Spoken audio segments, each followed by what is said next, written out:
মিছিল হবে। এই তাকবীর মিছিল এদেশের আপামর জনগণ, ছাত্র জনতা, রাজনৈতিক দল সবাইকে অংশগ্রহণের উদাত্ত আহ্বান জানাচ্ছি। এই মিছিল হবে সার্বভৌমত্ব রক্ষার মিছিল। এই মিছিল হবে বাংলার মানুষের মিছিল, বাংলাদেশের স্বাধীনতা সার্বভৌমত্বকে অক্ষুণ্ণ রাখার মিছিল। এই পর্যায়ে বক্তব্য রাখবেন লেবার পার্টির সংগ্রামী chairman doctor Mostafizur Rahman Iran.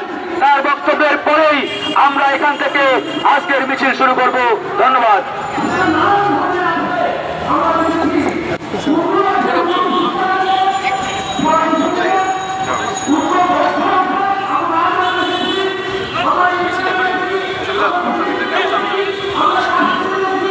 গণ অধিকার পরিষদ আয়োজিত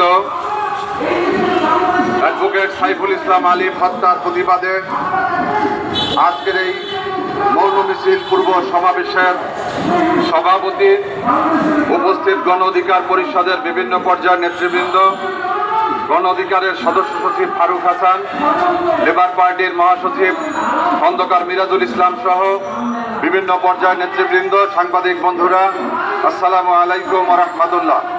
সংগ্রামী বন্ধুরা, আমার বক্তব্যের কিছু নাই।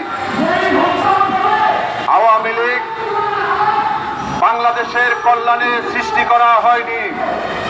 1947 সালে যারা পাকিস্তান নামক নতুন রাষ্ট্রটিকে মেনে নিতে পারেনি, যারা পশ্চিম পাকিস্তান পূর্ব পাকিস্তান নামে দুইটি ভূখণ্ডকে মেনে নিতে পারেনি, তারাই তৎকালীন সময়ে আওয়ামী লীগের বীজ বপন করেছে।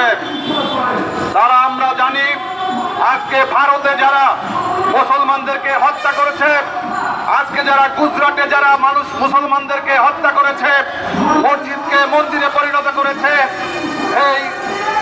সেই মোদি, সেই কুখ্যাত নরঘাতক মোদির নেতৃত্বে আজকে ভারতের সরকার চলছে। এই ভারত মুখে ধর্ম নিরপেক্ষতার কথা বললেও আমরা দেখেছি ভারতে মুসলমানদেরকে হত্যা করা হচ্ছে। আমরা দেখেছি গরুর মাংস খাওয়ার কারণে সেখানে মুসলমান ভাইদেরকে পুড়িয়ে হত্যা করা হচ্ছে। আমরা দেখেছি গুজরাটে সেই বাবরি মসজিদকে ভেঙে দিয়ে সেখানে মন্দির তৈরি করা হয়েছে। আজকে ভারতের আরএসএস আর বাংলাদেশের হচ্ছে ইসকন, তারা পরিকল্পিতভাবে মুসলমানদের নিধনের জন্য তারা মিশন নিয়ে নেমেছে। আমরা দেখেছি যখন বাংলাদেশের এই আওয়ামী লীগের 17 বছরে ইসকন ফুলে পেঁপে আজকে মহিরুতে পরিণত হয়েছে। আজকে ইসকন এবং হিন্দু এক জিনিস নয়। ইসকন হচ্ছে একটি জঙ্গি সংগঠন, ইসকন হচ্ছে উগ্রবাদী সংগঠন।